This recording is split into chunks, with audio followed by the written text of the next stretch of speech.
Well, it looks like things aren't going to get any cheaper for hardware going into 2027, and then most likely over the next couple of years going towards 2030.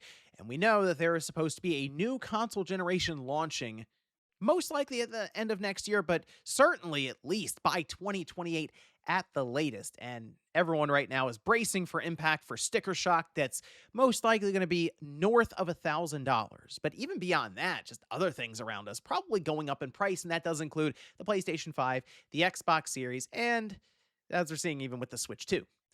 Well, I have some good news and bad news. Good news, I think I'm starting to see how Sony and Microsoft are going to present the next generation systems that, yes, will be quite expensive, but present it in a more manageable light for people. Something that doesn't absolutely destroy with sticker shock. The bad news is I don't think most of you are going to like what I'm going to be saying, but we'll go over that here today. So if you guys enjoyed the video, hit the like button, subscribe if you're new. Now, I mostly do this just so you can be prepared. Okay, just so you have an idea as to most likely where we're heading with gaming, because it is just, I mean, almost unrecognizable at this point, but it is getting comical, I guess. I mean, kind of sad, in a sad way. All right, so first, like we can look over here. These are some of the reports that have been coming out that are completely off center, because I don't know, these websites for some reason just they push always to the left. Anyway, RAM prices are about to rise nearly 50%, and it gets worse. And the headlines always is just it gets worse. Yes, this was in June, but we're already seeing, of course, effects as going into August. Microsoft, their Xbox is going up to an absurd price point that they just decided to discontinue 2 terabyte model. I assume the PS5 is also going to see a similar price increase, just because they are also having to buy RAM for their system and then plan out RAM for their next system that is going to have more, apparently, and we'll see how that goes. But according to a report, Jefferies equity research analyst, memory chip pricing is expected to rise between 40 and 50% third quarter 2026. That's between July 1st, September 30th, and then even going beyond that, between 30 and 40% more in the fourth quarter. We're not there yet, but October through December. And then going into 2027, 40 to 45% percentage increase over what we just mentioned. So you can kind of see how it's stacking there. And then we even have this one's more recent. It's actually from today. This is from Samsung. Says the RAM crisis is only going to get worse. This is over on Android Authority. Samsung executive said that the RAM shortage is expected to through 2028, and that it will explain that the demand from this year will carry over and further constrain RAM supply in 2027. SK Hynix said, oh, it's going to get worse. It's like, thanks, SK Hynix. You're the one who provides the RAM. So, of course, look, a lot of these RAM providers, manufacturers, they kind of, I think they want RAM to be difficult to get. I mean, you feel like they could ramp up production. I know it takes time to get, manufacturing lines and stuff set up. But man, it's just like, who knows? Maybe by 2030, we'll see. It's like, guys, that's 4 years from now. So again, it definitely benefits them, because then, just RAM gets more expensive, and we just happen to sell RAM. Wow, what a world. Okay. So with that, how do you sell stuff that's getting to absurd levels that is out of the reach for most people, but these companies still want to sell products to people, even though they themselves have to raise prices 50%, 100% in some cases, they got to do something. Apple got creative, kind of. Okay, so it's not unusual for people to buy things and put it on a credit card, right? Like, it happens, for a long, long time, and it can get people into trouble. But also, some people put it on the credit card, take advantage of points, or even just pay it off in so many months or something. But Apple has decided to lean into just a company-wide leasing program. They've partnered with Klarna, and they try to explain it here, but you choose your product and term, you make low monthly payments, and then you can stay with them on a lease, but you upgrade your product, like your iPhone or your iPad. Now, people will buy phones and keep it on a carrier's plan, and then that carrier will just add the amount of that phone that it costs to the plan. And that's not uncommon. And typically when you get to the end of that plan, you just get the phone because you've paid it off, right? Or you can trade it in, and they do all kinds of things to then get your old phone and probably resell it or something later on. But Apple is apparently going to the point where you're in store, you choose a product like a phone, you buy it off of contract, I guess, then, right? And you can lease it. Here's an iPhone 17e, 17.99 a month for 24 months. And you might be doing the math in your head and you're like, that doesn't add up. Well, that's because it's a lease program. As in, if you do this at $18 per month, you're with them for 24 months with this. You're just paying it for 24 months, 2 years, basically, right? And at the end of this plan, you can choose to pay the difference for the product and keep it, or you can upgrade, stay on your lease, and then that's it, right? You can upgrade to a more expensive one and increase your lease. You can just stay. They say you just stay on this lease, I guess, as long as you want. Yeah, that's okay, that's a phone. They do that for all kinds of products now. Their MacBooks, their iMac. Like you can see, they have everything here, right? And look, some of their products are very, very expensive. I mean, there are some Mac Pros or whatever, $5,000, $6,000 or something. But we are talking about phones that at times can be under $1,000. Okay, probably more than that, just based on the RAM increase, right, in terms of pricing. So at least with phones, you go, okay, it's people have been paying on things like carrier plans in the past. But then I start to think about next generation.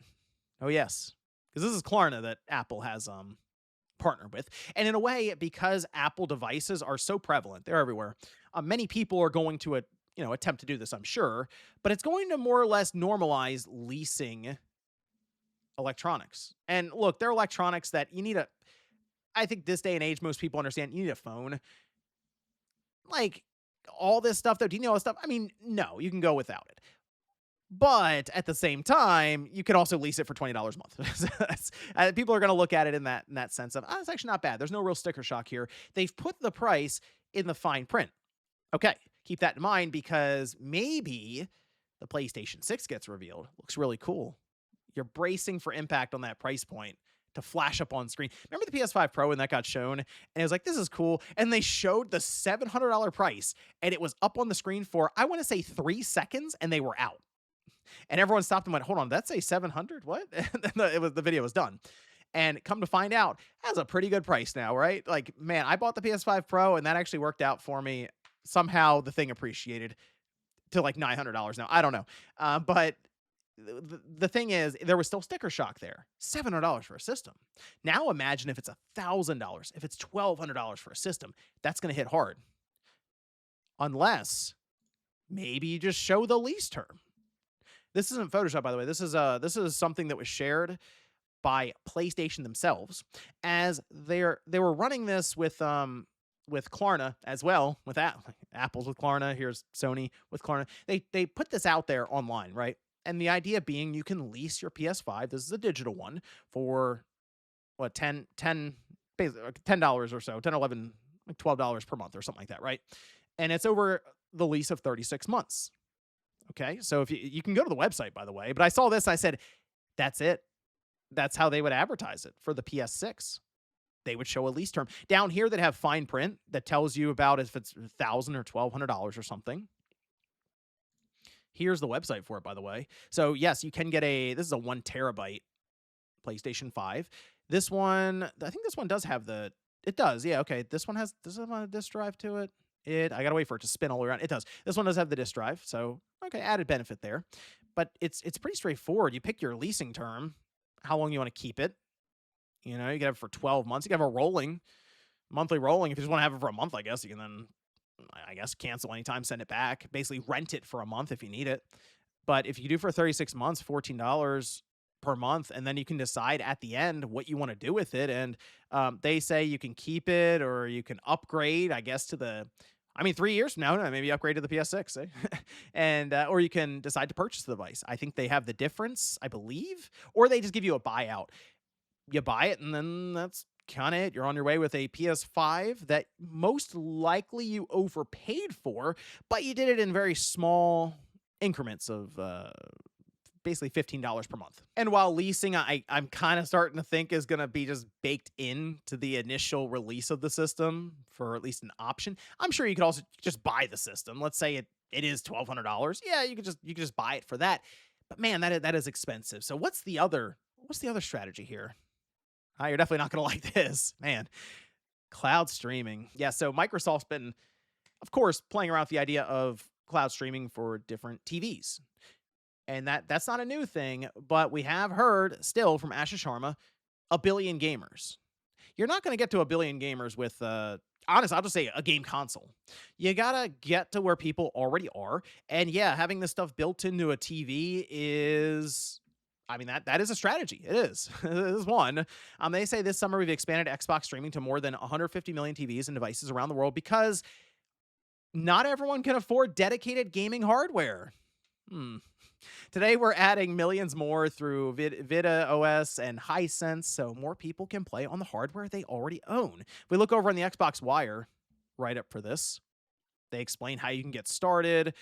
They support a bunch of different TVs right now. LG, I have that built into my LG TV, and you can just you sync up an Xbox controller to the TV, and then you just play. It's going to be varying degrees of quality, of course, because it will depend on your internet connection, go figure, but also your TV's connection to your router through wireless. Some people have it all the way upstairs on the second floor, and the routers, I don't know, in the first floor, in the basement, or there's just a lot of interference, and it's not going to be great. I will tell you this though, uh, cloud gaming is getting better than I think people expect. Because I think of cloud streaming for games, and some of my much older experiences with it weren't great. I'm even thinking of the Gaikai days and stuff. It is not good. But when I saw Stadia and I was using it, I was like, man, when this thing is like when it lines up completely, it's shockingly good even. And when I saw so I tried out Luna recently and I didn't even realize that if you have Amazon Prime, which I ran a poll on the channel. How many of you have Amazon Prime? 38,000 people voted on it. 61% said they had it. So basically, you already have Amazon's Luna streaming service. And you actually don't have to buy any games, really. They have some games that are just there as part of your subscription. I was shocked to sign in and see that Indiana Jones is on there, Alan Wake 2, Hogwarts Legacy.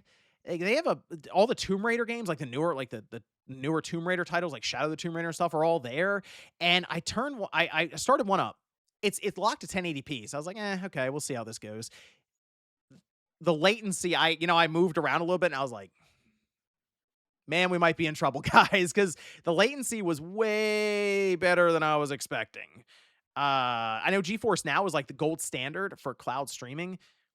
For what Luna is, as just kind of it's kind of there next to your Amazon Prime or Amazon Video, Prime Video subscription, and it's kind of an afterthought. Better than I expected. You can try it yourself. You just sign in, check the browser, it's there, and then it just fires up. Keyboard and mouse, and try it yourself and see what you think. On this computer where I'm wired right in, it was way better than I was expecting. The point is, though, who's driving the bus right now when it comes to gaming? It is the mainstream. That's what you would see this leasing program, a Klarna program like that, being catered towards, because they would see a $1,200 price point and go, nah, that's it, I'm good. But if they saw $20 a month with it, they go, oh, okay, cool.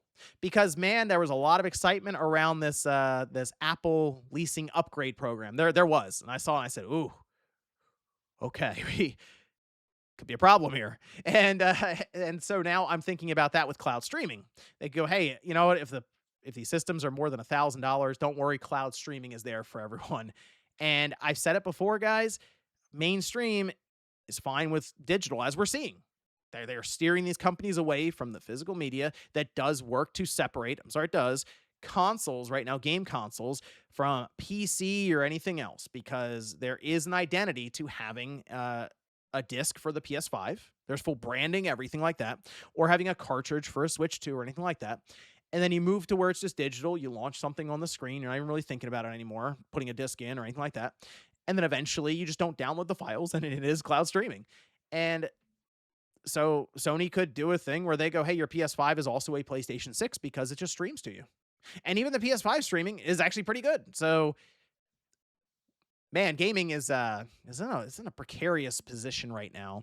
And yeah, a lot of this has to do with just the price points around the consoles themselves. And the PS6 was going to be coming out next year, holiday next year.